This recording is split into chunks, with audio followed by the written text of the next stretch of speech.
Recording. We are. I am going to mute everyone from behind. Okay, so you might have felt the celebration. I have been celebrating you, especially this last hour. I was like, what time is it? I want to get on there. What time is it? What time is it? What time is it? I know, I get excited. So this is such a big moment in so many ways, and I'm so honored and proud of you guys for getting to this point, and I hope that you're proud of yourself, no matter where you are in this journey. So today we're going to talk about wrapping this up and moving to the next level of the transformation, this journey that you're on to be that death doula, doula giver. And I'm going to share with you that there's something new that I'm really proud of and excited about that I'm sharing with this graduate class that we've put together specifically for you. So I think that you all know last week, a couple of times I've been mentioning as we get closer, that there's a 3-step model. There's a 3-step easy way to start your business, because it could be scary, right? So I understand that it can be little nerves. What do I do next? And there's lots of different ways you can do that. There's lots of information. We give you marketing materials and website templates and logos. However, what happens sometimes is that when we get too much information, we get overwhelmed and then we don't do anything. So I put together my business blueprint, what I did to start Doula Givers, what I continue to do in a very succinct, clear path for you to follow. Okay, so we're going to talk about that today, and I really do hope that that brings you ease and clarity, because this is supposed to be an enjoyable journey. So I really don't, a little stress is okay. I don't like a lot of it. So we're going to go ahead. I'm going to share my screen. We're going to get started on the presentation. And then what I'm going to do is I'm going to take you through the document that we put together with your blueprint, and then of course we'll open it up to questions at the end. All right, so I just want to make sure that we're letting people in on the back end. So Doula Giver Certified Practitioners Training, module number 12. Welcome. Wow, it reminds me again how fast time does go. So this is your level 3, week 4, because there's 3 levels in your practice of your end-of-life doula giver training. Congratulations, you're here. You're here, you did it. And no matter if you were able to finish all the modules, if you didn't make all the live classes, that's okay. Welcome to our world, right? The one thing that you don't want to do is that when you don't achieve the goal that you set out to achieve, meaning I wanted to make all 12 live classes, I wanted to have everything done, and you didn't do that. The thing not to do is to get negative on yourself, because that starts to really get us in a spiral. Things happen, it's called life, and it's easy for you to catch up, but I congratulate you for being here. It is huge, and I see so many people working so diligently on the back end to finish all of their course material by the time that we have graduation next week. The Doula Giver's Business Blueprint. This is the formula.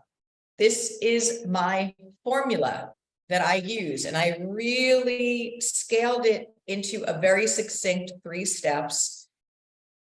It works. Use it. This is something that is given to you. Follow it. Don't not follow the formula, because it's proven. I've been doing this for almost 2 decades. This is how it works. I'm going to go through what that is.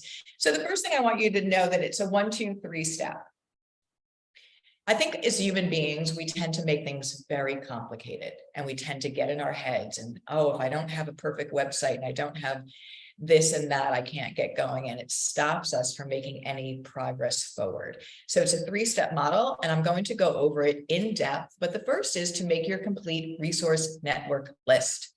So that I'm going to share with you what that is, but I just want you to know step 1, make your complete resource network list. Step number 2, start a monthly deaf cafe at your local library. Now, is there wiggle room in this if it can't be done in your library for whatever reason? Sure. However, that being said, your library is the best place to have it if you can, for multiple reasons. Everyone usually has a library card. They put it on their calendar. They'll promote it for you. It's very important. There's a strategy. People go to the library to learn, right? So your Deaf Cafe is an educational holding space. That's step number 2. And the key is to be consistent, not just one Deaf Cafe, but once a month for just 2 hours. That's all I'm asking. And I'm not asking, I'm just sharing with you what will really catapult your not only business, but service to your community. And that's what we're here to do. And step number 3 is to have a sign-up sheet with 10 spots each month that people can sign up for a 30-minute free phone consultation from you if they want to learn more about what you do. And of course, have your business cards available to hand out. That's it. You will build the momentum, the word will get out, people will come, you'll serving your community with knowledge and answers in a safe space to talk about end of life. And then of course that you can share what you do. And also when they need you, they know where to go. So pro tips I put together that are really important. Have a monthly newsletter packed with value and event reminders. So it's very easy. Put one email together in that. Originally, we said to build your resource network list that's going to go out to the people that come to your Deaf Cafes and to your resource list that reminds them, hey, Deaf Cafe number 2 or whatever it is coming up. And again, pack it with value. You can take content from Doula Givers. We do this all the time. Every week we do this. We put out podcasts and newsletters and tips and free tools. There's so much that you can use to put in your newsletter. Encourage people, of course, to share.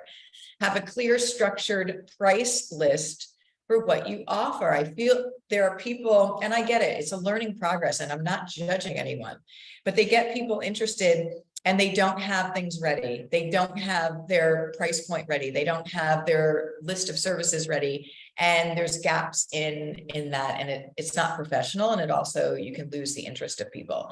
So have a clear, structured price list, and we're going to talk about pricing in a little bit and how you pick yours. And again, you have to understand that if you are taking the Certified End-of-Life Doula standalone course, which is this one, then you will be the End-of-Life Doula. If you're the specialist, you have elder care doula offerings, and you have Doula Giver care consultant offerings. So we'll talk about the different price points there. Have this in print so that you can hand them out and also ready to email. So for the most part, it's probably going to be email, but have these ready so you're not trying to put them together after the fact. You're going to need them. List your Deaf Cafe on the Deaf Cafe website. Oh, by those people who don't know what a Deaf Cafe is, don't get spooked off or scared. I will explain what that is. It's really what we do with Life Cafe. It's just a space that holds conversations about death and dying, but it's really important because it's a great way to, and it's a global offering. And so lots of people know about them, and it sure does pique your interest. What the heck is that?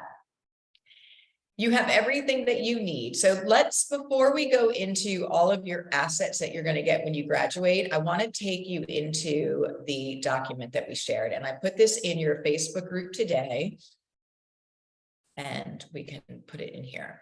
So I'm going to share with you this very simple business blueprint document that we put together. So again, it has what you'll learn in this document: building your complete resource network list, start a monthly Deaf Cafe, information exchange, how to find your death doula price, the Doula Giver service list, and frequently asked questions. This is all you need, guys. You don't need to do anything else. You don't need to really go anywhere else. This is everything that you literally need to start your business and to have it be very, very successful. So when you build your complete resource list, it's important to establish relationships with various organizations so that when the occasion arises, you'll be able, top of mind, have them on your Rolodex. I'm probably dating myself with a Rolodex, but have them on your Rolodex that you can easily, end of life time is not on our side. When somebody contacts you for a doula, you're working with a family, and they say, and you talk about different options, and they say, well, we would like to have a home wake. Do you know the home funeral guide in this area? Or do you know that it's a funeral, where is there a natural burial plot? You shouldn't be trying to go find that information. You should already have it. You know the service area geographically that you're serving. Reach out to these people, but there's more important things here. Not only are they going to be for your resource list to refer, but they are going to be able to refer you. Now you're working on this common, beautiful space of making end of life better for every single person in the world. Every single one of these professionals is invested in that. So you want to reach out to senior centers, grief counselors, death doulas, hospices, hospitals, community centers, senior living, nursing homes. So I'm not going to go through everything. The list is here for you. Add in anyone that we don't have. And of course, ping me if you think of something that we haven't. This is so important because when you're doing a free community outreach at your library and you invite all these people to it, this is serving their population as well.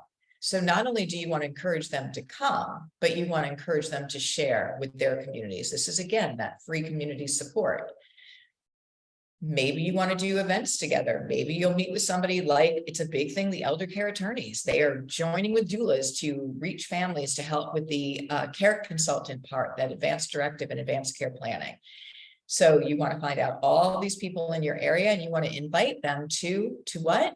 To your monthly death cafe. So how do you start a monthly death cafe? So one of the things that you want to understand is that death cafe is so easy to do. You literally hold a space, a meeting space, to talk about anything to do with death or dying. It's a group-led discussion. So there's really no teaching that you can do there. Ethically, they don't want you to do any teaching. That is a little bit of a sore point for me because I like to teach, as you know, but it's okay. So for the Death Cafe, you need to follow what those, ethically rules and things are. And it's to hold a space to talk about end of life. Now, if somebody asks you, what is this? What is that? Of course you can answer that, but you're not doing a presentation. You're not leading it. You can prompt it with a question. But usually what I do in my Death Cafes is say, let's go around the circle, say who you are and where you're from, what brought you here. And that leads the whole thing. That leads the whole 2 hours. The people are like, well, I'm here because my uncle died and or I don't have any family and all of that. Again, you can have them at cafes or community centers. However, if you can find yourself a community outreach like a library, they have events, they have community calendars, they put it out in their newsletter. This is like doing all the heavy lifting for you. And everyone has a library card, more or less. So if you can do it at the library, that's ideal. Of course, you can do it at other places, but let's just say you did it at a cafe. Then all the PR on you. And let me tell you, and muster up all of the PR from scratch. And that's not always the easiest thing to do. You're going to do that with your network resource list. But if you can have a place that can help do that, leverage that because it benefits their service population, then that's great because it's a win-win across the board.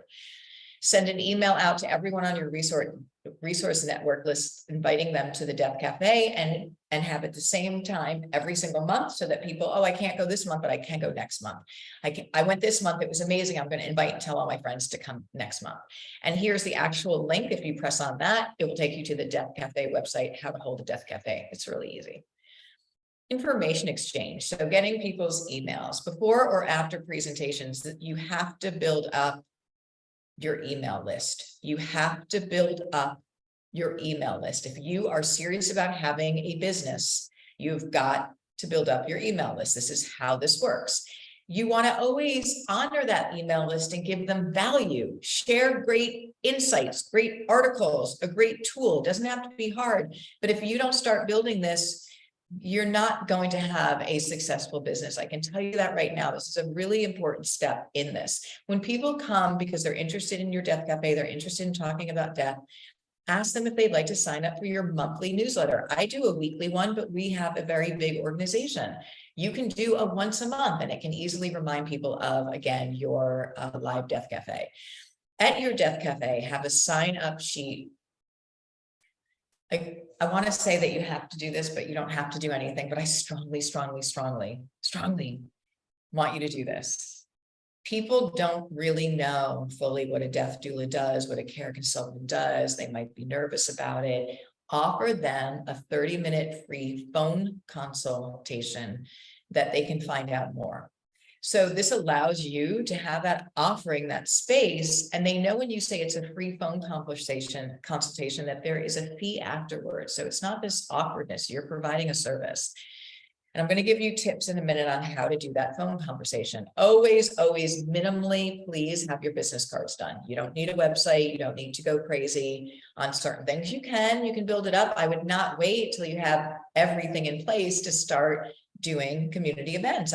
Even if you're not, let me just say this, if you're feeling like a time in your life, or you just don't feel like you could be of service as a doula giver in a family's home at this moment, that's totally understandable for whatever reasons. Do not stop from doing some form of outreach and start collecting emails and providing service for your community. Have your business cards to pass out and have a sign-up sheet to collect emails for your newsletter. Pro tip, have your fee structure what your services are that you offer, and the doula giver's FAQs printed out and ready digitally to send to prospects. It's just these three things. People have said that they've handed the FAQ sheet to the hospices, and hospices are like, oh, now I get it. Now I understand what a death doula giver is. So it's really important that you know that most people have not heard of death doulas, and if they have, they're not quite sure what they do. Doula givers, what you do is laid out here because you have a lot of education and a lot of things that you offer. So let's go over the phone consultation and how it works. Why do you think that I want you to do it on the phone? Why, if you're like, well, Suzanne, I live in, Rhinebeck, New York, and I'm just going to meet somebody at the coffee shop and do a free consultation. Because 3 hours later, and it's okay, and here's the thing, you only have so much energy, right? And it can get exhausting, and you could spin your wheels having free meetings for coffees hours and hours and hours, and it never goes anywhere. And it might not go anywhere because maybe you weren't clear in understanding, or they weren't clear in knowing what they wanted, and you weren't able to say, that's what I am trained in and I can support you in it. We're going to go over that. So I want you to do it on, I'm not going to tell you, of course, that you have to only do this, but I've seen it all the time. In fact, one of our doulas said that she's had multiple in-person visits with the family. And now you get into a very dangerous place, because how do you now start talking about money? You already have this relationship. You already have this thing started. It's very bad practice. So your phone consultation is as follows. Send an email reminder before the call that was booked. On the call, thank them for being on time and ask them how their day is going. Just open up with some warmth. Then ask what they are seeking help with. This is so important that you allow them to articulate what their need is. Don't assume you know what it is.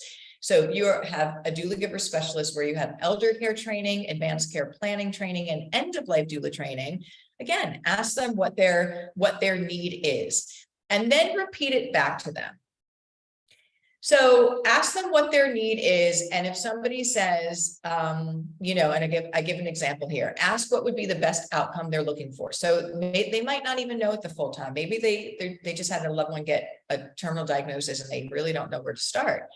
But ask them, what would be the best scenario that you can imagine within the end of life with your mom? It's tough. These are tough questions. And they might say, well, I would like her to, be pain-free and supported. And I like everyone in the family to be as supported during this, the children, whoever. And then I would repeat that back to them. I would say, to make sure you're reflecting that you understand exactly what their outcome and what they're looking for. Because again, don't mix words. Don't think that say, if I'm correct, I hear that you're saying that you would like your mom to have a pain-free end of life, and that everyone in your family be supported from all of it. Yes, that's exactly what I want. Okay. So what you want to then say, you want to let them know that you've been trained in area of care.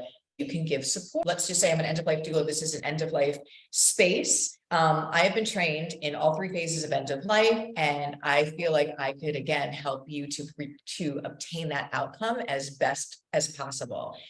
Now, if you are being asked to do elder care and you don't have elder care training, or you are asked to do some advanced care directives or things of that nature, and you don't feel comfortable, you don't have that training, then you have to say, that is not what I'm trained in. I'm trained in the end of life, but I can find you somebody who is. But a lot of you, and most of you, are end of life providers in aging, care planning, and the end of life doula. More on that later, but let's just stick with this. Let them know you've been trained in that exact area of care and that you can give the support needed to make that outcome happen. Then ask if that sounds good, and is it something that they would like your help with? Let them say yes. So we're not pushing, we are not doing any of that. We're saying that you have a problem. We have a trained solution that we've been trained in, and we can offer that support. Is that something you would like help with? Let them say yes. When they say yes, Then go over what the investment is to share, to be part of that. And this is where you share your fee structure. So you can see that if you are a doula giver who does not have their fee structure down, then this is not going to work. Then this is going to be all milky and weird. And I will tell you something, if I were in end of life petrified and somebody met me and then didn't kind of have a very clear through line of what they offer and how that, what that looks like, I would not feel trusting of that person. It would just feel weird. So you're going to do this work ahead of time. You're going to get this all done. So when they say yes, and then you're going to share what the investment is, and you're going to share your fee structure. This is very important. The next step after this initial meeting, do not start working with them until agreements are signed. This now is your, not only your agreement of what you do and what you don't do, it is also permission to talk to the medical team. And then of course it's payment structure. It is very hard, and I've made this mistake. It is incredibly difficult to work with a family when you have not made clear how the payments and how that's going, to try and go back and collect that money. It's just, it's not, and I don't want to talk about money when somebody's dying. I don't want to talk about it. I want to talk about it ahead of time and get that outlined. I don't want to talk about it after. Do not start working with them until that's done for legal reasons. You need to have those documents signed, and it's professional practice. So how do you find your death doula giver hourly rate? So we had shared this with you a while ago, but I want to share with you how you work this for you. First of all, I want you to know that you have got to be aligned with the amount of money you're asking for. If it's too little and you're not aligned, you're not going to get it. If it's too much and it's not aligned, you're not going to get it. If you feel comfortable with the service that you are providing and the money that you're asking for, then that energy goes out there, right? And it's all energy. So what we say to do, our doula givers make anywhere from $20 an hour to $100 an hour, depending on where they live geographically and their level of expertise. The easiest way is to find out in your geographical area what a home health nurse is making. And then, okay, so I broke this down when I was in New York, and I picked the top hourly wage, this, I put the graph together, and then I said, well, what am I comfortable with? What would be my comfortable level? Now, remember, I have a lot of experience. I've been doing this a long time. So I really don't do bedside unless it's just like a family friend or somebody asking. And then ironically enough, I ask them to donate something, or I don't do anything. But you want to be really comfortable. The average is about $45 to $55. It really depends on where you live. You have got to be comfortable with what you're asking. Here is the way this works. If I pick an hourly rate, let's say $55, and I have a family who calls up and says, my mom, we just got a terminal diagnosis, and can you help us? And absolutely. Okay, let's talk about it. What are you looking for? What is the outcome? And so then I'm going to share my investment. They go, oh my gosh, we can't afford $55. What can you afford? What are you comfortable with? What's a way that we can make this work? So this is not in stone. This is in sand. However, you've got to have a structure that pays for your business and your work. But I do ask that you be flexible when you have somebody who comes to you that just can't match that, because that's how we work. That's how we work. Like, that's how we do everything. You have to support yourself, and you have to be able to keep your business going. But if somebody came to you, I wish you wouldn't say, well, if you don't have the $55 an hour, then I can't help you. That's not what we ever want to do. We never want to turn people away. So I ask you to have a sliding scale. What I've done with families is really said, well, okay, so what are you looking for? What are your needs? How much can you pay? And then we maybe even bring down the amount of hours that we're going to be there. We make it work. We make it work. So you have to find out what's going on in your area, but then you have to be really comfortable with the amount. So let's just say it was, $64, or let's just say 55 is very average. So let's say it was something that was like, okay, there's doulas in my area that are charging $100 an hour. I don't feel comfortable with that. Then you shouldn't charge that. Then you should charge what you feel comfortable with. But know that you wanted to have that sliding scale to be flexible. Now, you want to make packages. You don't want to be working with the millers, and every day you have to go to them and say, okay, I was here for 4.5 hours and please pay me. It's just, it's yucky. Don't do it. We don't want to do it. What you want to do is have packages together. And we tell you to have packages of 10 hours. So pick the hourly rate, and then let's go with the packages. Before I do that, I want to also just say that we've outlined the amount of money for the care consultant is a higher price point. The grief doula role and the elder care doula role are pretty much in alignment with the end of life doula. The care consultant is the higher price point, so you want to stick with that. So let's go to packages. I want to just see something when we do. Okay, so I want to go here of an example of a package. So you can apply this to elder care or end of life or even your grief doula. Example, 10 hours. So if I was charging $20, I made the math easy. If I was charging $20 an hour, if that was my hourly rate, and that's in rural areas, that is a very low price point. I do not believe you should be charging that. That's just what I believe. But again, you have to do what's right for you, and you have to make sure that you pay your bills so that you can be sustainable as a doula giver. Then I bring down, when you buy a package, it brings down, right? So the amount, so 10 hours, there'd be a savings of $20. We'd have a package that you could buy of 10 hours of $180, 25 hours for $450. You can see where the savings are, and you can show people that. 50 hours is $900, the savings of $100. So what happens is you have a tracking sheet with the hours, and then all I have to do is go to Mrs. Miller and have her just initial that I was here for 4 hours today. So when the hours are gone, they can then re-up the hours. So it's one engagement of money that is not awkward as you're going through this end of life process. So that is a really important role. I just want to highlight the care consultant packages. You can do that how you want. When I have done it as a gift, because people, again, friends of family or whatnot, this is over 10 years ago. I said, just, I was there for 2 hours. I said, just give me whatever you want to pay me. And they gave me $125 for an hour. And again, this is the amount of information that's in the care consulting course can save people thousands, if not tens of thousands of dollars at the end of life. It is so full of information. So we recommend that you put a package together. And the reason that I want to package together is that I don't want people to drop off in the completion of their care consultant package, because a lot of times at the very end, if we don't have this through line, people don't want to have the family conversation, or they don't want to have the document signed. And yes, your role that you're playing as a care consultant is to make sure that they get everything that they need in its completion done, so that there's that peace of mind. And that's where you have the peace of mind planner. So these are the prices that we suggest, anywhere from 4 to 6 2-hour meetings.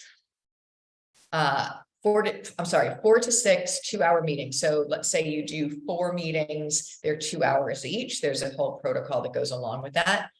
These are things that people need to think about. You're dealing with the person first. They need to think about what quality of life is, who they want as a healthcare proxy. Then you come back and you do the next meeting. So that is how you do your hourly rate. Again, the best practice is to offer a 30-minute initial conversation, have sliding scales, and even pro bono hours. If you have somebody that's just hardship, please let us know at Doula Givers, and we will see what we can do to make that happen for them. Okay, let's go into, you can go ahead and look at this in your own time. The next is your end-of-life doula service list. So what does a DEC doula do? There's so many things. And what I want to say to you is you need to resonate with you and your heart and what your gift is in this space. I always say, what is the gift that should be your first foot forward? I love to teach. I do like to be bedside as well. I don't have a lot of time to do that anymore, but I do love to teach. But find out what is your gift within it. But here's a list of services that you can share with families what you do. Companion to the dying loved ones. Suggested interventions for comfort. You're the eyes and ears for that hospice team. This is absolutely everything. This is so important. So you're trained in all of the facets of end of life, the physiology and disease processes. You are ahead of it. You are anticipating the needs. You're making sure that that family has barrier cream, mouth swabs, all the things that are needed because this is coming. Helping to facilitate unresolved issues. Welcome to end of life, where everyone's stuff bubbles up to the top. And this is the window of opportunity. Advanced directives, if they're not done, if this is something that you want to do. And I want you to know that an advanced directive means just that. I'm directing you in my advanced stage. It does not mean that this has to be a document. It means that, you know, we're here and I'm telling my doula that, my gosh, I don't want a lot of visitors coming in at the end. I want people to be happy, not crying at my bed. I would like them to sing music. That I'm asking you to direct this in an advanced way. So it's not just the documents, it's absolutely everything to support that person on their journey. Planning the vigil, helping the patient and the family plan the vigil. That's that last 24 to 48 hours. End of life planning. As we know, there's so many amazing things that are available. And one of the things I have to stress is money does not need to be spent in high amounts. And it always is, because everyone is rushing through this and then the person dies and they can't even think straight. And that's not what's supposed to be happening here. So we want to share with them that there's many choices.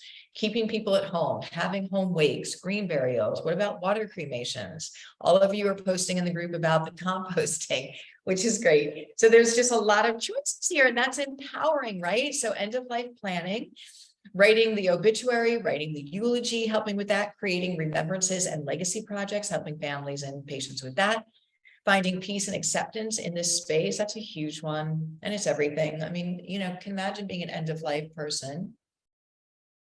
And you really want to look back on your life and know that, you know, you've made a difference and come to resolve with regrets and painful things that we've had. So we know that the doula does that through the power of forgiveness. And then the grief doula role, support the patient and their loved ones through that entire end of life journey and beyond. And acting as the eyes and ears for the hospice team that has very limited time in that home, or other mainstream medical practitioners. Okay, and then you have the frequently asked questions here. So what is the difference? These are questions that you need to memorize, the question and the answer, because this is what's the most common that's going to come up for you. Well, why do I need doula givers if I have hospice? Well, yeah, you do. And it's there's no judgment here, but there's gaps in the system. The time that families should be not learning that there's a gap in the system is when they have somebody that just got on hospice services and now they are told that no, they don't come in every day, or they're not here no, it doesn't work that way. So time and roles, you can go through this. I asked you to go through this already, but here it is in this space. And this is something you can hand off to people. What is the difference between a hospice volunteer and a hospice doula giver? Does insurance cover the doula? Can end-of-life doulas give any medication? Absolutely not. Can a doula help me with funeral arrangements? Absolutely. What services and support will hospice provide for my loved one after they have died, for the grief period? And this is really important for that continuity of care. It's usually a trauma and then a complex trauma. So it doesn't go well, there's not a lot of support, and then it's a complex trauma where the whole hospice team is gone and they get a call from the office inviting them to a once a month group bereavement circle that they have no idea who that is. It's terrible what families have said. So we want that continuity of care. And so here again are lots of, I don't want to read each one. I want to get back to our main one.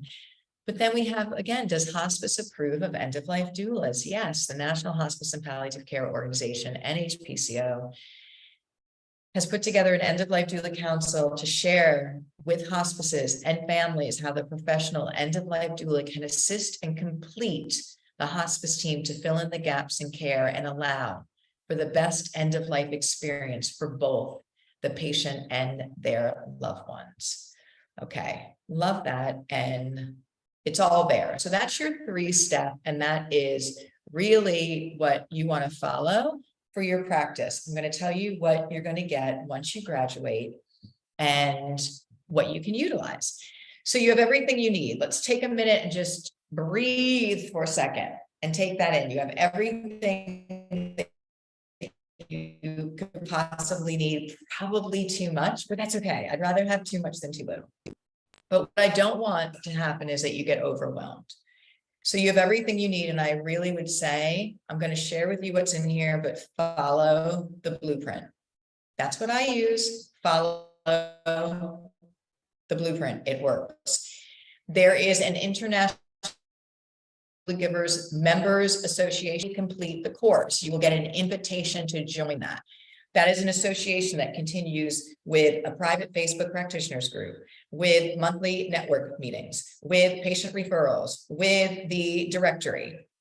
with the CEU webinar. So this is something that is incredibly important to your practice. You are invited to join that after you graduate from this course.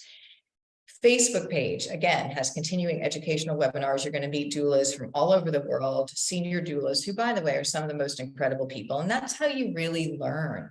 When you have a question that comes up, you can post it about a patient visit or something in that group, and you're going to get all these incredible eyes on that question that have experience. And experience is the new currency, and that's how you learn.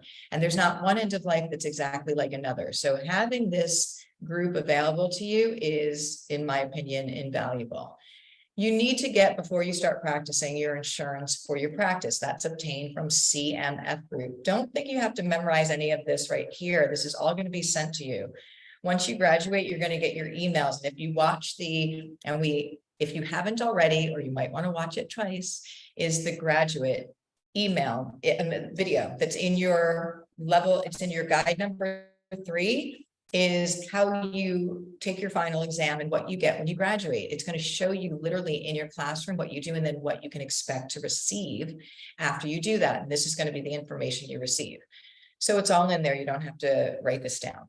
You want to follow the business and marketing webinars. So I have webinars in there that are going to show you how you can do different things. But again, we've really scaled it down into the 3-step blueprint. Why? Because we found that it can be overwhelming for people. You can do it. You can pull from stuff and have fun, but do the 3 steps and just start with the 3 steps and then layer it on top of that. And enjoy your new doula givers business. Make this fun. Don't make it overwhelming. And what I would say in this, this applies to me, pick one thing and do it. And then pick another, because there's so many things that we can do that it's overwhelming. And guess what happens? We don't do anything. Starting your end of life doula practice, you have a business building series. So we have lots of education. We have all of your forms, everything you need to succeed. Your next steps for doula givers graduates is in there. Your authorization for the release of information is in there. Your authorization for release of information in a wet form, the code of ethics and scope of practice form. So again, all of the things that you need for your business. The end-of-life doula patient family agreement. Again, when I did the 3 steps and said, do not move forward with this family until the forms are signed. This is what I'm talking about. End-of-life doula interview checklist. So that's really, again, when you're interviewing with somebody, that's that service list. Your patient checklist, so that's your care plan. So you have that care plan that we have that you want to make sure that you bring to each. It's going to prompt you on everything you need to know with that patient and family. It's going to tell you how to structure your LLC. It's going to have a website template. You're going to get all of this information. We've come up with some great marketing materials. And again, these are everything that we use in our business. 5 steps to finding end-of-life doula clients, ways that you can find them. How do you reach out? We have doulas that did a few different things. One of them went to her local religious organizations and told them what they do, told them what she does. And they, of course, referred her to a family. And she has, years later, has not stopped working because they just keep referring her within that. 9 steps to launching a successful end-of-life doula practice. And one of my favorites is discussions on death and dying. It's a laid out 12-month seminar series that you can use and you can give. This is handed to you that you can give at your local library or community center. What I did in New York was I did a combination of a death cafe in one section, and then I did the discussions on death and dying. So if people want to stay and learn, then they can do that. So I upheld the death cafe rules, but I also, people want to know, what is an advanced directive? What is hospice care? All the goodness that but they can ask those questions, but this is a straight through line 12-month program. You have marketing materials, how to be listed on the Doula Givers directory, an official press release, testimonials you can use, and your Doula Giver logo. We have a Doula Giver brochure. We have the What is an End-of-Life Doula PowerPoint that I have given in Washington, D.C., in Bangkok, Thailand, at NYU medical students, like all over. It's done for you. It explains what an end-of-life doula is. It's wonderful. It's handed to you. We have social media prompts and things of that nature, which it's one of the things that I want to say is you can make if you like Facebook, if you're on Facebook, which most of you are, love hate, right? You can make a Facebook business page for how much money? Zero. It's free. So you can make a Facebook business page for free. And that can really be the place that you bring people to. You don't have to have a website. You can, and I'm not telling you not to, but I don't want you to try and make sure that you have what you think is everything done before you start moving and going forward. We have the NHPCO's official press release about the End-of-Life Doula Council, and we have pitch packets. So we have pitch packets that you can go to hospices, and it's all there for you. Doula Givers marketing materials. Again, the International Doula Givers Association membership is something that you will be invited to join, is where we continue with business coaching, networking, and referrals. We have the meeting on the 15th of every month at 12 p.m. This is a membership benefit. You don't have to join the membership. I would extremely strongly encourage you to do so if you really want to do this business. But I'm also going to make a full disclosure here, is that we're changing our business model moving forward, where I'm not going to be offering just the certified end-of-life doula course anymore. It's not going to be able to be a standalone course. It's going to be that higher practitioners course. Why is that important? Because we see the need of a full spectrum end-of-life practitioner that needs to know what the elder cares are going through, the end of life, but also the care consultant piece. So we want to make sure that we have a very high level of education that we offer.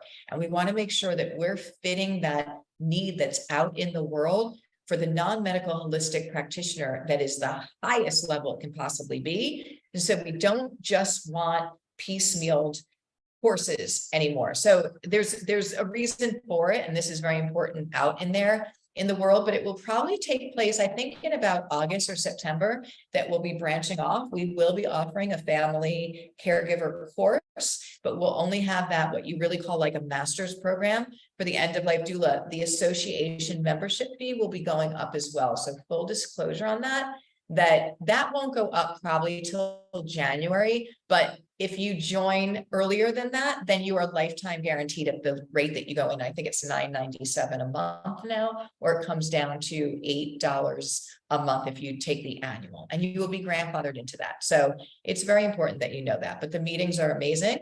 And the next one's on July 15th. So some of you have already joined. Some of you have already graduated. Congratulations. And you've already joined the membership. So we'll be able to introduce you to your sisters, your fellow sisters, a couple of brothers, but mostly fellow sisters on the 15th of next month. So congratulations. Next week, we're doing our actual graduation, where we're going to meet. We're going to be in that space of a graduation.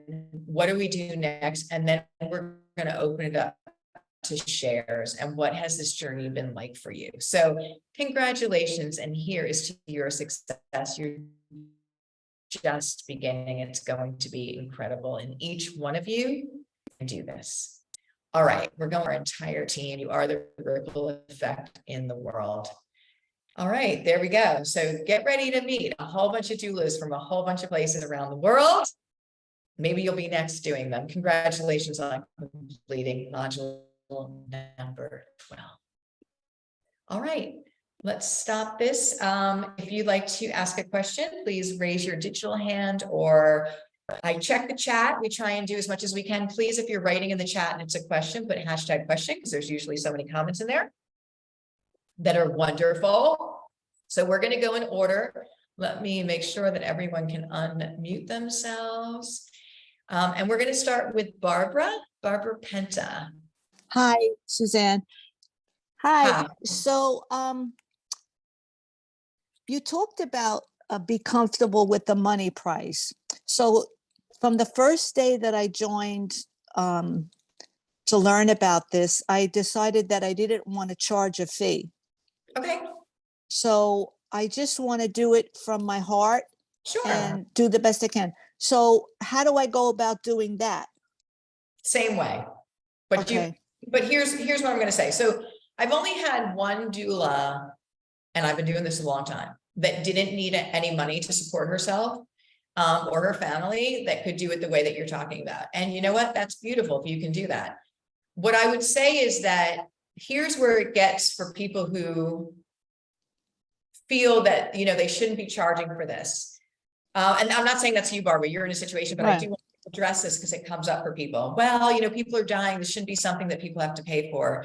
Okay, so do doctors get paid? Do priests get a compensation? And here's the thing, if you, and this is really what is the most top of mind for me, if you're not able to put food on your table and a roof over your head because you don't want to charge to be doing this work that you're gifted to be able to do for people, then you're not going to be able to do it.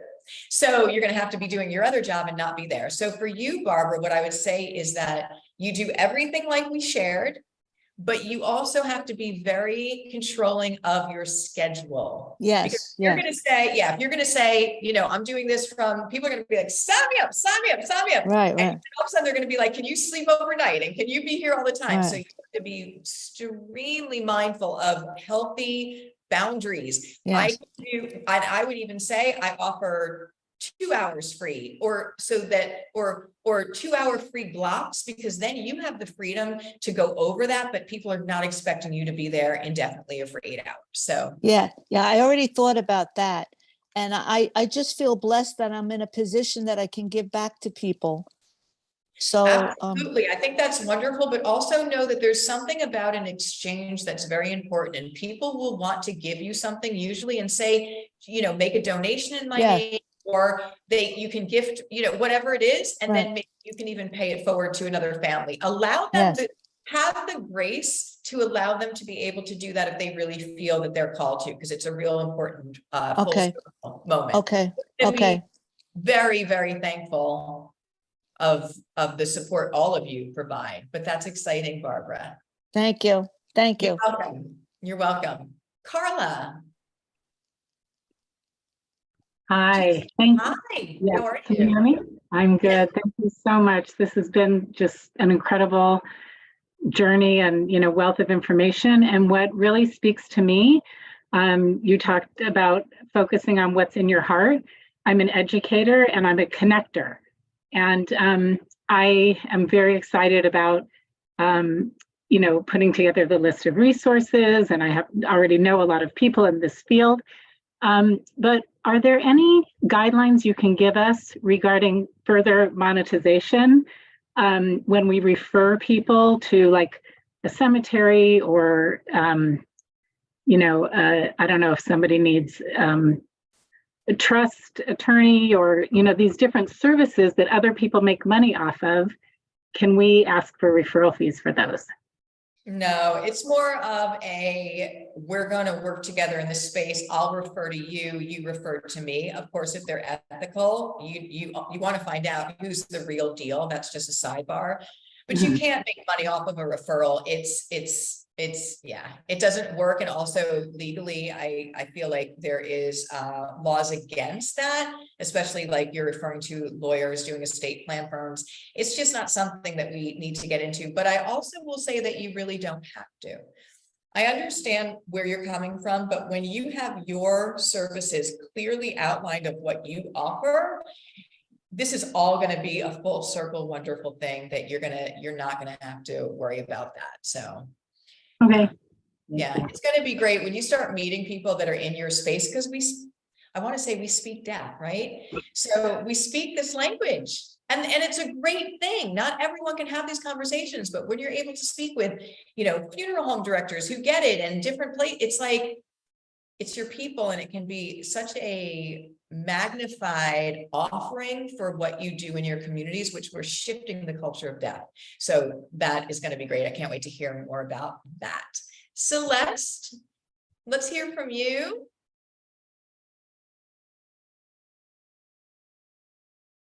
You just have to unmute yourself. I got it. There you go. How are Okay. you? All right. Well, I'm going to say the bad word, taxes. You know, in my previous life, I worked for a school district, and I had to have a license and, you know, continuing education. But if I paid for that out of my own money, you know, I got to deduct that at tax time. Insurance, just all these things, or, you know, just the cost of, you know, taking this program. So what do you do? So you're asking me what you do for for taxes? Yeah. So And, that's all. So yeah, so let's not go down rabbit holes too much, but it's all in your business building series that you're going to get when you graduate. But I will tell you that the recommended is to set up an LLC. So that's a limited liability company, and you want to speak to your local accountant because they would be the ones that are going to tell you of what you need to do, as far as lots of the things are going to be like your training and your expenses for your insurance, which is not a lot of money, by the way. And your business cards are all going to be tax deductible. So you need to set it up that way, but that's all in your business building. So it's laid out for you, and speak to your local tax person to help guide you on that. So yeah, and okay. it'll be great. Yep. It's really worth it. And there's something, for me, something really wonderful about having your own entity and doing it, because, you know, you can host these events and you can put effort into them, and then you can, if you're good about your bookkeeping, which not all of us are, but those are all what you call business expenses. So if you do a Facebook ad, or you do flyers, you know, or an ad, this is all business expenses that you have to make sure that you're doing correctly, so that at tax time that you get compensated for that. So don't get overwhelmed. It's all there for you, but you can ask questions as they come up. Okay, thank you. You're welcome. Okay. I want to do this right, and I want to say Simone, and I'm hoping that I got it. You got it. All right, You. thank goodness. I can't. How are you? Thank you. I'm doing well. How are you? Good. I have a follow-up question on the fees. Do you have any recommendations as to time spent to from appointments and mileage surcharges? Oh, that's a good part one. of the package, but that was one thing that I was wondering. Yeah, so let me make sure I'm understanding correctly. So to and from, meaning you like your travel time and that kind of thing? Yeah, so like from my house to the family, Yeah. and then, you know, is it an out part of the hourly rate, and then do you charge a mileage, you know, with gas rates the way they Yeah, are? absolutely. So and this is all, again, you have a very vast amount of information that's going to come once you graduate for the business and for the marketing. Okay. And I want you to kind of take what works for you. But part of that training is when you set up your business is that, and I tell you this, set it up in the most perfect, ideal way that you can ever imagine. So let's just say it's me. And again, I'm pulling this out of the air. I want to work Wednesday, Thursdays, and Fridays from 10 o'clock to 3 o'clock. Okay, I'm just doing this to make an example. And that's what I list, and that's how I come forward. But my family says, but you know, I'd really like you to come on Saturday. Well, I have the ability to say, does that work for me or not work for me? And I also will say that I'm only taking in-person, so hear me out, in-person bedside doula visits with people that live within an hour radius each way from my home. Because this can start to get very out of control very quickly. And if you start, you know, and I bought a house, this was my mistake. They were like, oh, it's only, you know, 30 minutes one way. Well, 30 minutes one way when you have to go to the store and you have to do all that sure does add up. And you have to come back, by the way. So it's 30 minutes one way, 30 minutes the other. But then you want to say to yourself, maybe it's more than 15 minutes travel time that I add on a travel service. So then I add on what is the time that it takes me to get there. And that's going to be a half hour of my fee. So absolutely structure that. Why is that important? Your time is critically valuable, and driving expenses. So oil, we have to set this up that you can be successful. But if you, and again, most of us are empaths here and we want to just say yes to everything. And yeah, and a lot of times we do. If you start saying yes to everything and you're traveling there and you're going there and you're going to burn yourself out, and it's not going to be helpful for anyone. Set it up the perfect way that you want, and then be flexible and say, oh, you know what? I think I do want to take that case. Let me offer to do that, add on a travel fee. And then make sure that, you know, that's still working for you, that you don't take on a bunch of cases that you're going all over, but you're in control of that. So definitely have a fee. I would say over a half an hour travel time. You can even do over 15 minutes if that's what you feel, but it's up to you. Don't forget everyone, tele-doula. So I had been doing tele-doula for years before COVID hit, for years, and people loved it. So people love, like, I'm working with the main caregiver over text, meeting on phones, guiding them. It's not another person that always has to be there that sometimes feels intrusive. So know that you can do, and you should do, tele-doula with families that live too far, or that, you know, so that you don't have to just be based in your geographical area. You can do this with people from all over. I had one of our graduates lived in England. She was doulaing people in Ireland. It was great. I was like, this is wonderful. So please make sure that you're open to that. And sometimes just from a logistics standpoint of that they don't want another person there, or for ease, it's a really viable thing that you should be offering as well. Okay.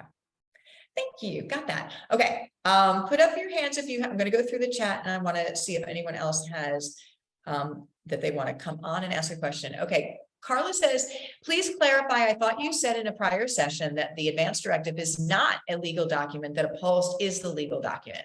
I did say that.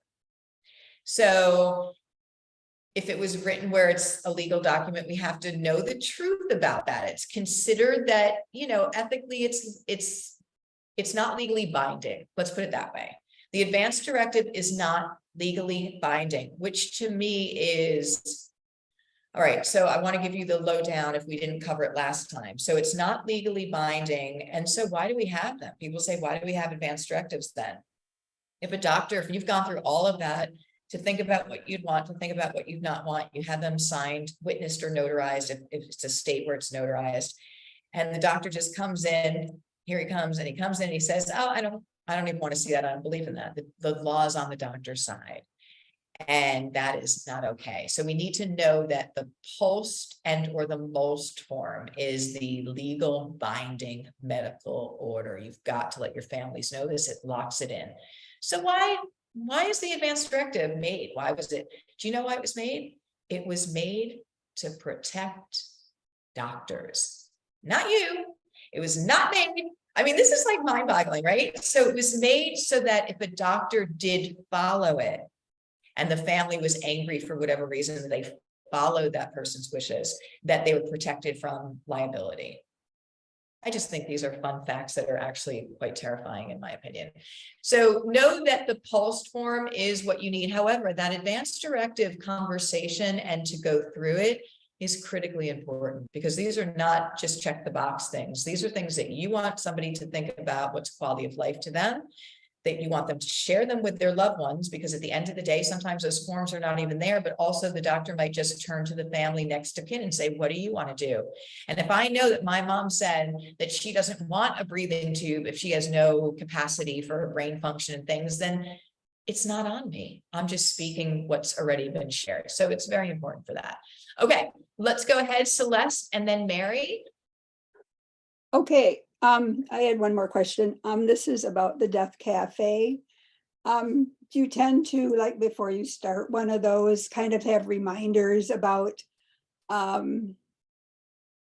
taking turns, or because some people can just go on and on and on, and and interrupt and things like that, or try to make connections. And do you feel like you have to kind of remind people to give person, their time and not interrupt, or I don't know. Well, okay. So, yeah, so it's kind of like my image is like, gathering the kittens in the box, right? So if we set it up ahead of time where we say everyone gets 5 minutes, and if you say, let's go around, everyone gets 5 minutes, share what your name is, where you're from, and what brought you here. So you're giving them very clear direction. Then everyone seems to get enough time, but a conversation may happen that's great, but then you can say, okay, can we hear from somebody else? It doesn't usually, again, I feel like the key with everything is how we set it up in the beginning. So that usually takes care of itself. And then you can just say, okay, can we hear from, let's make sure that we can hear from everyone. It's not always what you say, it's how you say it that works. So do not worry about that. People are really good, Celeste. I think it would be great. The other thing, that if you have a doula giver that's in your area and you want to do a cafe together, that might be something that you consider as well. And that's really fun, because what happens if you want to go on vacation to Hawaii and go scuba diving for a month? Yay, that sounds good. Then your other person can host the Death Cafe. Or of course, you can tell people that you're scuba diving in Hawaii and we're not going to have Death Cafe this month. And I'm saying that because doesn't that sound great? Okay, Mary Landry, let's hear from you. Hi. So I asked a question in the chat, and you actually kind of answered it. The question was about like, how do you, any tips for transitioning from a job where you have, you know, hourly responsibilities, scheduled responsibilities. But the example that you provided of how you might approach it, your ideal way of running your business, was very helpful. So thank you. The other question I have is, I signed up for the care consultant second part of this. And so I don't know. When do I jump in? Should I wait until after the, I mean, I do work full time now. So it's like, should I kind of wait until everything's under my belt that way, or Let me ask you this, Mary. suggestions? I don't know what to expect with the care consultant stuff. Yeah. Expect good things. Let me ask you this. When do you want to jump in? Yeah, I'm somebody who likes to see the whole lay of the land before she jumps in. So I don't know what the care consultant package actually is, except for the fact that it's like more knowledge and beneficial. So, well, why don't you go into your classroom and look at the overview and look at the outline of it? Because I feel like, again, it's going to make a lot of sense because, and I tell people always do when we had the, well, always do the certified end-of-life doula first. Why? Because it gives you a brick house to build on. So go in and take a look at it. And I think you're going to be wanting to jump in because it's pretty amazing, but it will make a lot of sense now that you have this underneath you. Okay. Yeah. Okay. All right. Thank you. Always say, follow your heart. When do you want to get started? You know, if I'm feeling overwhelmed, I'm just saying, if I'm feeling overwhelmed and I need some self-care days where I don't want any information coming at me, then I'm going to take that. And if I want to get going, and if I want to make like this sweet little hour with tea every day that I'm going to go into my classroom, then I'm going to make that happen too. So make it happen for you. No, that's already in my brain. That's already happening. I'm talking about like launching publicly to other people, you know, business-wise. I would say go. Do not stop. I'd say keep learning. Start. It takes a while to put a cafe together and your list together. But I do something come up that I want to share with you all how I actually left my full-time job to do Doula Givers. I want to share the process. Thank you. You're welcome, Mary. Thank you for that comment.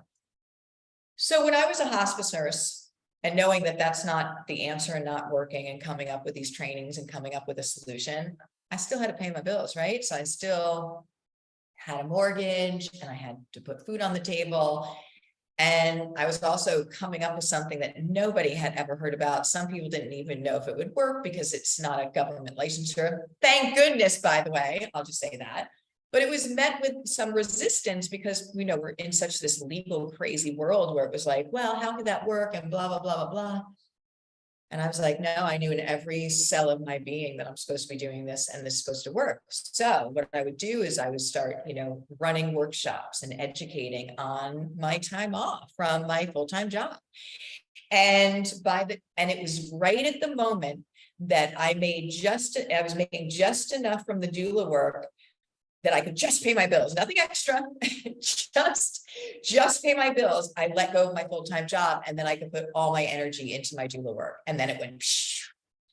So you want to strategically, if you're thinking of shifting completely from a different job, do it in the smartest way possible. Build your resource list, get your clients under your belt, start to get that going before you let go of income that's paying your bills. You've got to make sure you do it in a smart way, but you really can, but you've got to get started. So that's what happened with me. And boy, was that a turning point because I kind of was working these, not full-time, but these two major jobs. But the minute that I could take all of the energy that I was doing in hospice and then now put it into the Doula Givers, it just was really beautiful. All right, let me ask Hillary, you have a question. So you're on here and I wonder if you're going to ask the question that's in the chat. So come on up, come on in. How are you? Good, how are you? Good. So yeah, I was going to ask a question from the chat. So when we're doing paperwork, whether it's like the FAQs or like any kind of like media stuff, should we be including the doula givers information, like the logos and like giving credit? Well, I mean, I guess what I'm thinking is like branding versus like not giving credit or not, or like, are we supposed to be promoting the doula givers, like that we are doula giver? You know what I mean? Like, I just want to make sure I'm like doing it right and not, and like Yeah, for sure. crediting versus not crediting or whatever. Yeah, so here's the thing about intellectual property and trademarks and logos and all of that. So when you don't give credit, if you're using text and verbiage and all of that, then you're actually violating, you're breaking a little law. So if you're going to take verbiage from the website, or let's just say our pamphlet, and you took the content out and changed it, put it yours, that's not what you should be doing. If you're going to use any of our stuff, which we allow all our graduates to do, then it should be the giver's form. Yes, so I'm allowing, absolutely. And the other thing is, when you're speaking to media, I would absolutely say that I am a graduate of Doula Givers Institute. Why? Because it carries a lot of weight. And this is what people need to hear. Why should they trust you? Why do you have a background in it? Did you put the work in to become a practitioner? So yes, on both of those sides. Okay, I love that. Okay, Hillary, also, I love this. Your thing came up here. It says sales tip: ask and leave space. Let the question hang and let them process. This doesn't need to be a salesy. It should never be a salesy or pushy thing. It lets people process the answer. If you fill this space up by talking, it can detail their thought, or I think that's derail their thought process. I love autocorrect. Yeah, this is really important. So first of all, this is what I want to say. You are not selling anything. You are showing up with a service to support somebody in one of the most complex areas of their life. When you can articulate that clearly, but when you can listen to what they need, and then you can share if that's something that you can provide, and then ask them if that was something they want help with. How amazing is that? They can choose or they cannot, but to know that there is help out there. So thank you for that. And yes, we need to leave space for that. I think a lot of us have to work on money issues. Sorry, I'm just saying it. A lot of us have to work on our stuff around money. And you're not going to be able to be of service to people unless you're independently wealthy, which I think is fantastic. And people need you. When a family can pay you, it allows you to have wiggle room to help families that can't. When somebody can pay you, it allows you to host an event and teach an event that can completely support your community. You've got to show up in a level of this through line of service. It's not, or else you're going to block it. You're not going to be able to really do this. And of course, you're not going to have confidence. So I'm sorry, I'm scrolling through to see if there are more questions that we're not answering. Robin, let's hear from you as I go ahead and make sure I don't want to miss anybody. Okay, hi again. Hi, So how are you? I'm good. So yeah, I have to work on my own money thing. So it is hard when people are traumatized by death coming.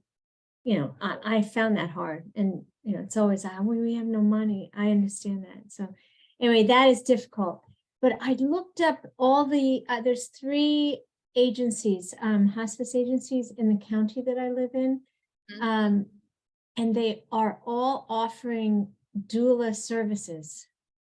That wasn't on the website like maybe 6 weeks ago, or what, I didn't see that before, but I saw it this morning. So I thought, so I'm going to have to call these agencies and just say I did the Doula Givers Institute online, just present myself.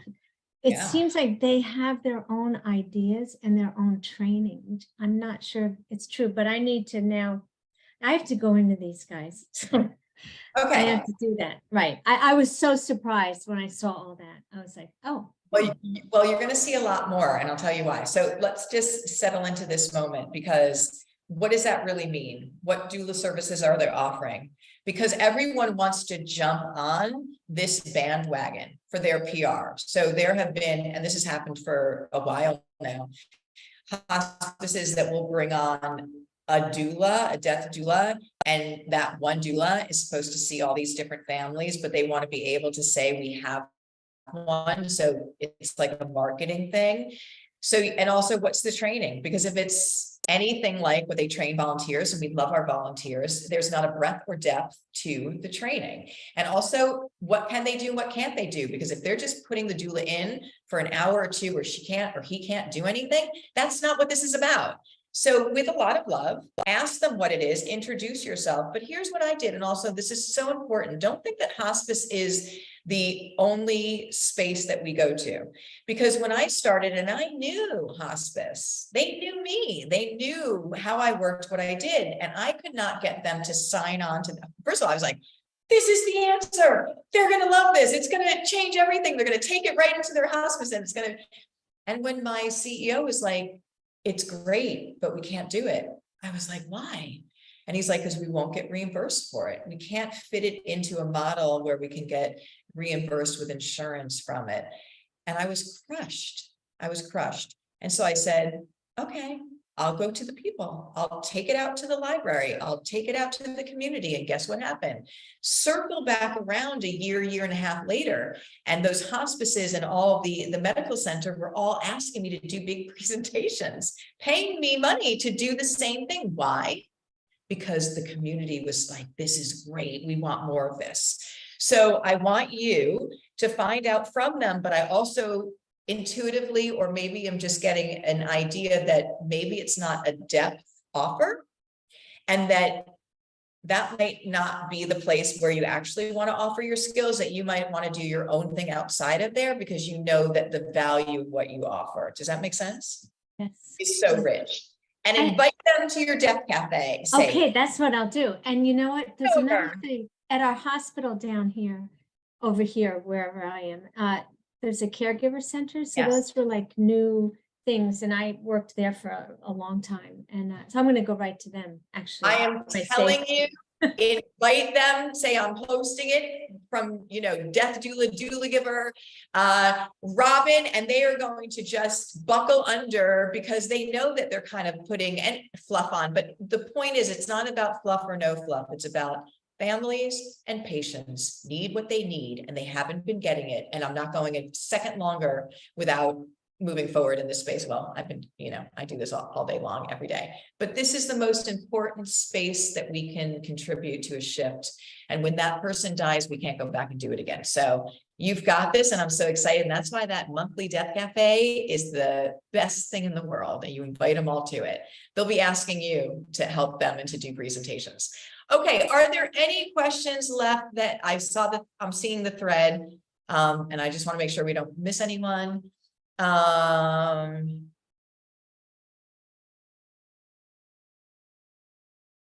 Okay, Anne, you're saying you can't see. Yeah, so if you got a email to put your hours in after you finished your exam, I think that has a time limit on it. If that timed out, just email support@doulagivers.com saying you need that link again to do your hours. Okay, you got that, Laura. All right, anyone else have a question? We have Barbara. Barbara, why don't you come on? Thank you so much.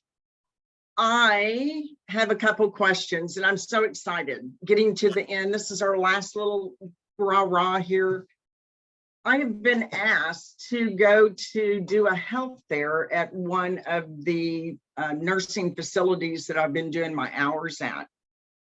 And I noticed that you told us, get your business card, have your Q&A form available to pass out, and then just do, because it's on the 28th. So I'm not sure if I'll be ready with all my forms and everything. So just those two and kind of do a little spill. Is that what we're saying is one of the questions? So that's exciting, Barbara. So come on, in a perfect world, this is how I want you to have it. If you have an opportunity that comes up and you don't have those materials, you're going anyway, and you're gonna verbalize the FAQs, you're going to say, do you have any questions? Let people ask you questions. It is so wonderful. And explain, you know, the doula giver is the non-medical holistic practitioner that is filling in the gaps in mainstream medical. Who has questions? Okay, everyone's going to raise their hand, but it's going to be great. It's going to be very interactive. And I would say this, if you ever in a place, because we don't know everything, that somebody asks you a question that you don't know, say, that's a great question. I'm going to find that out and get back to you. And then make sure you do get back to them. So ask the team. I'm excited for you, Barbara. That's great. No, thank you. And then one more question. Some of the other doulas here I'm in Corpus Christi, are with the INELDA, which is the international, and we're all one family. Is that correct? Or we separated? Well, a family of love, I'll say that, but we're not associated with them. So INELDA, lots of people feel that it looks like they are this international association that all doulas are supposed to be part of. They're not. They're a training company, and they have a very different curriculum. So yes, it's all in love, and we're all working for the same thing. But no, there's no affiliation other than just mutual respect. Perfect, because I know they're asking, and I'm like, no, I know who I'm. Yeah. Okay. Yeah, I think that the best thing to do is just be clear on that's another training option. That's a beautiful way of saying it. Thank you. All right. Okay, Barbara, thank you.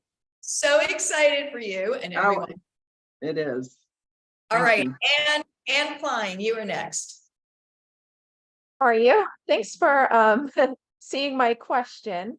I actually realized that I saved it on my desktop. So can I turn it in like through email? The form?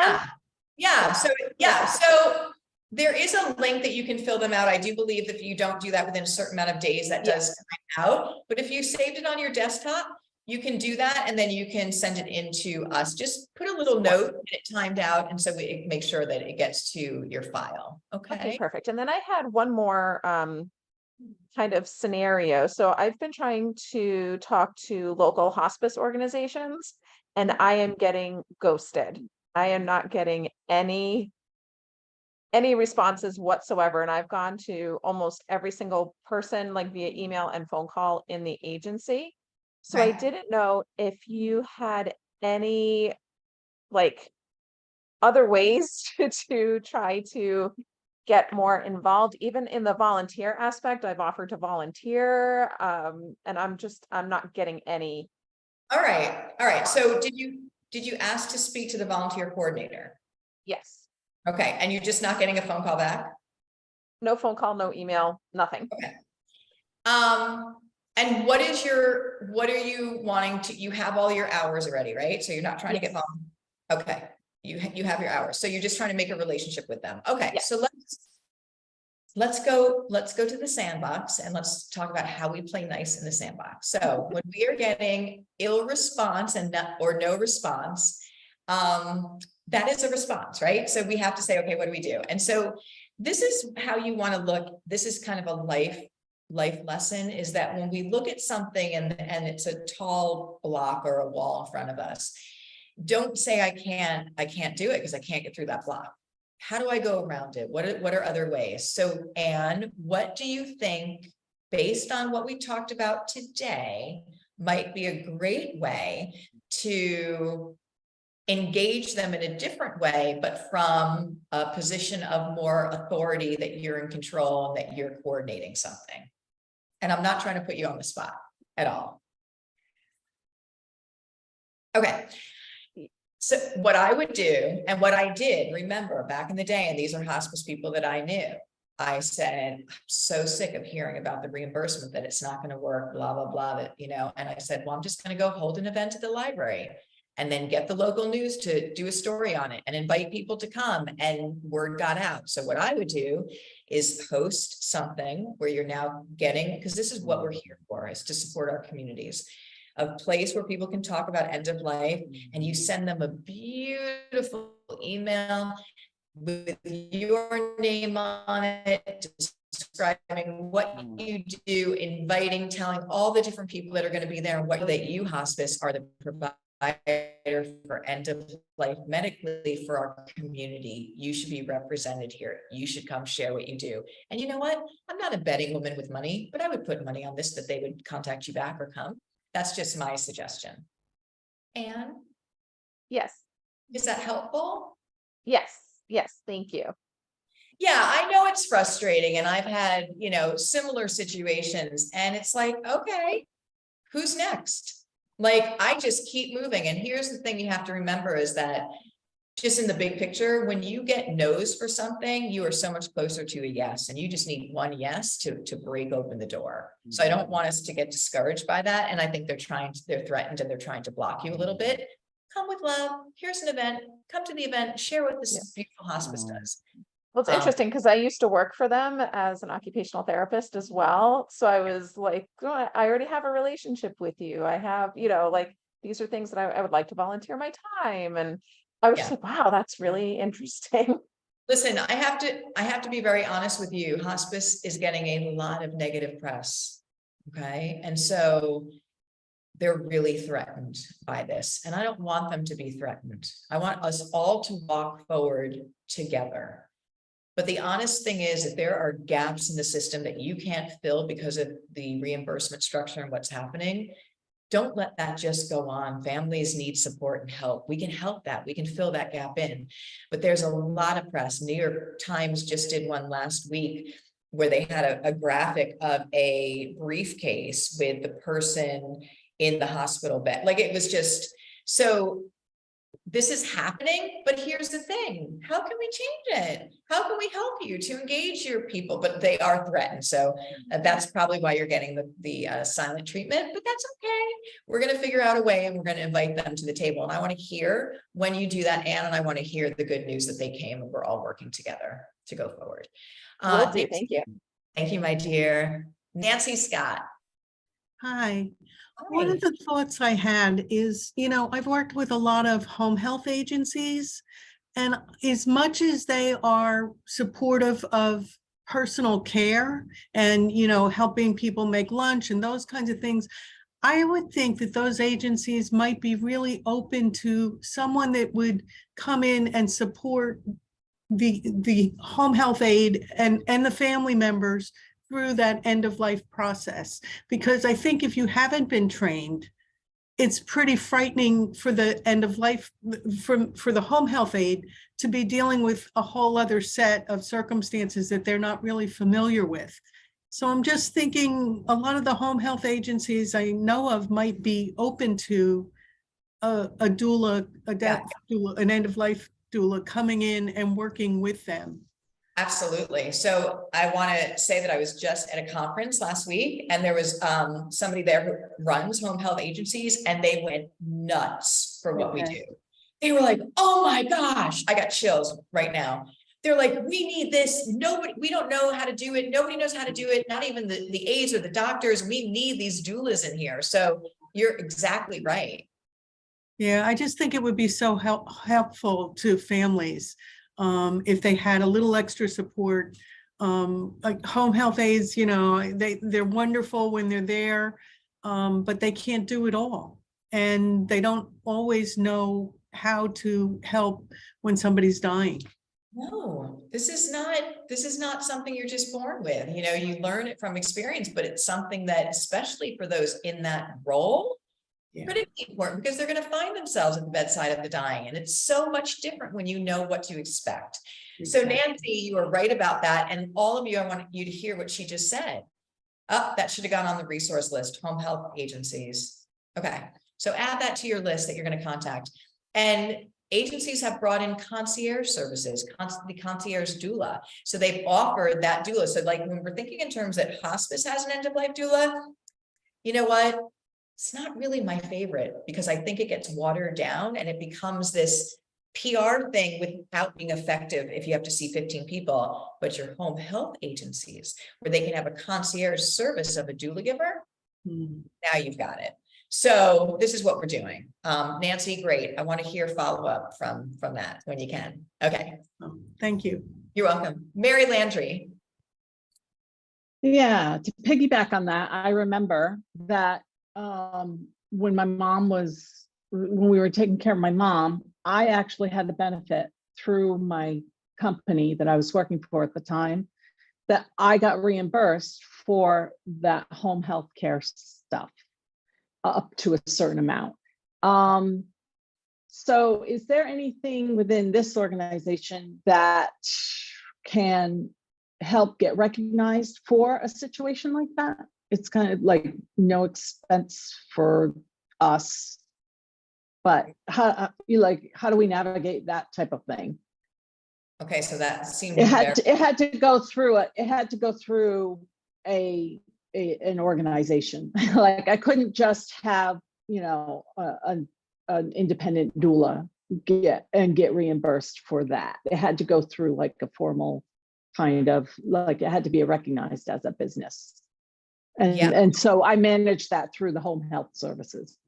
I don't know how to fully answer that at this moment, so I can't tell you, but I also know that some people have asked us to verify that somebody's gone through the meeting.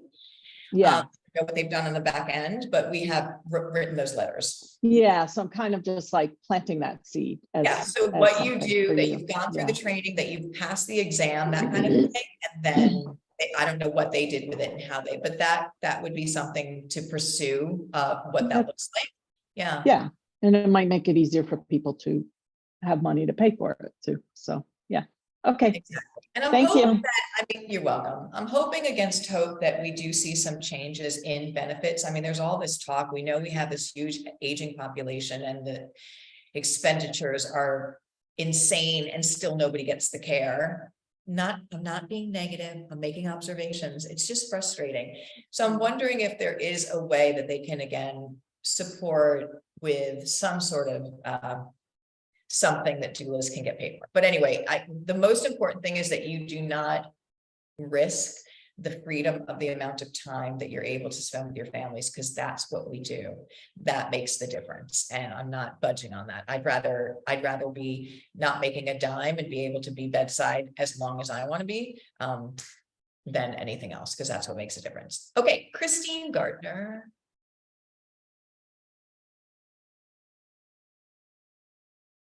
Where'd you go, Christine? All right, I know she... Got it? Hi, you got it. Hi, sorry. I've been having terrible connection problems.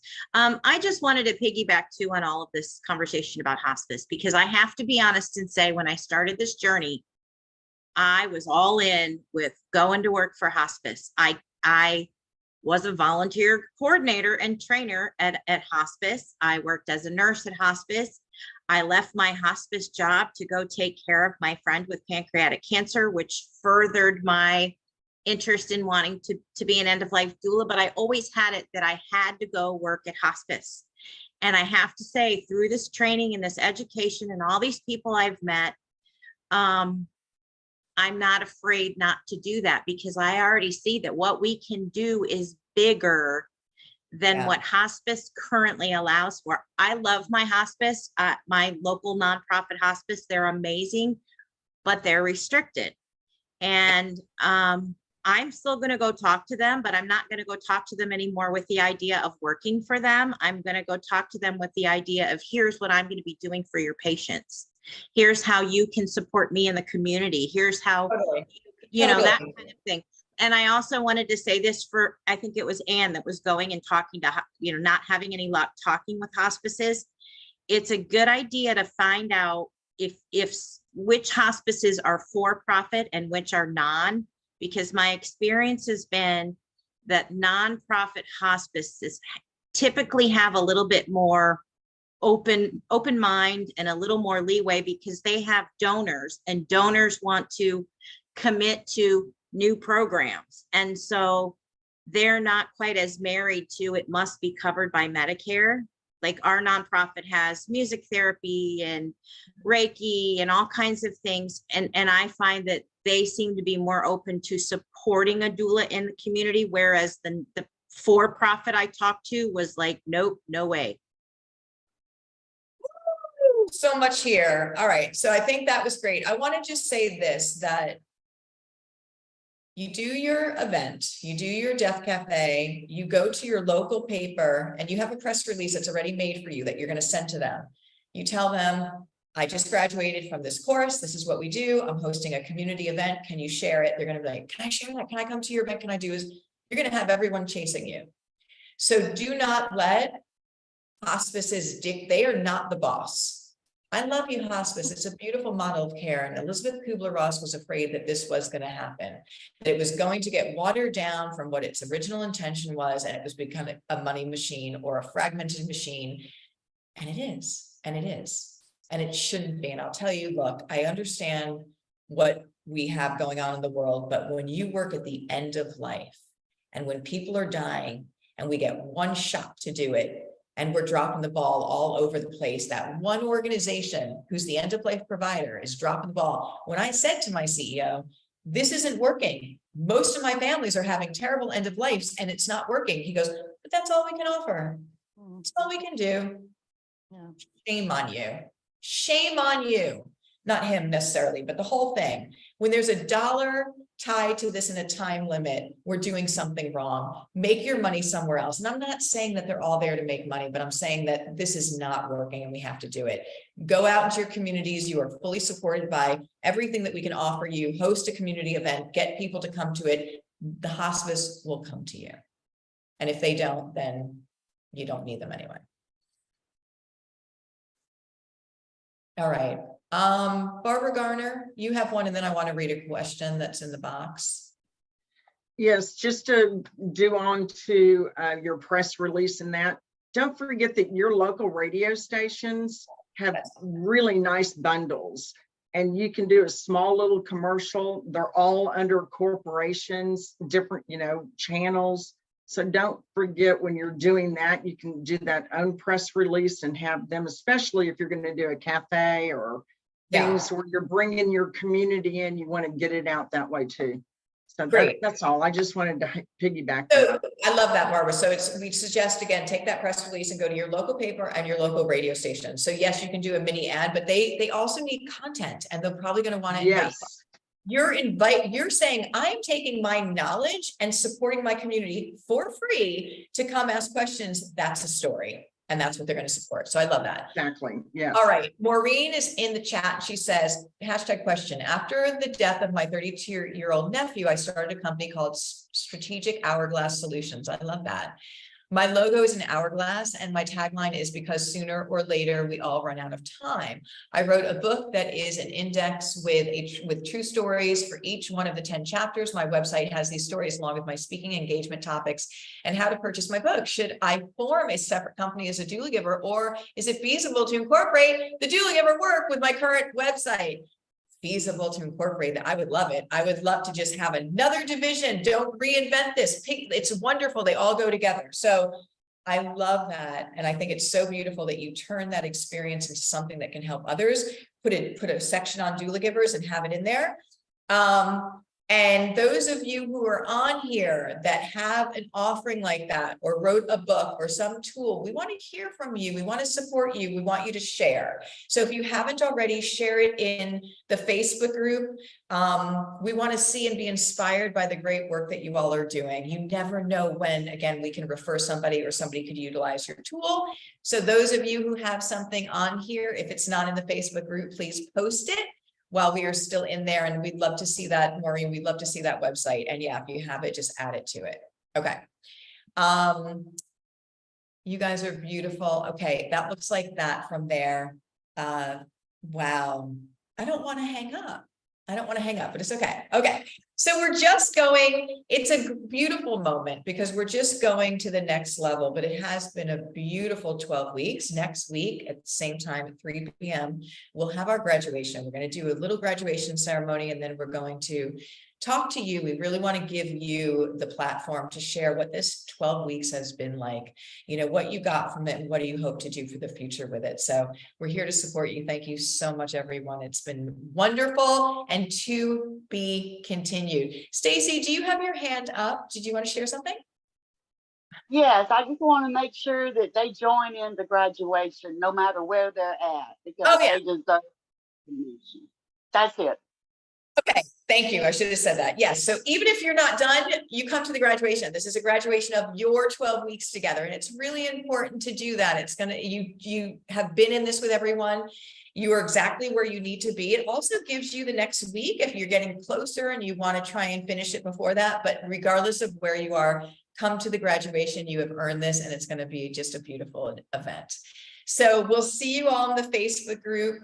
Thank you for your comments. Lori Martin, did you have one thing you wanted to share?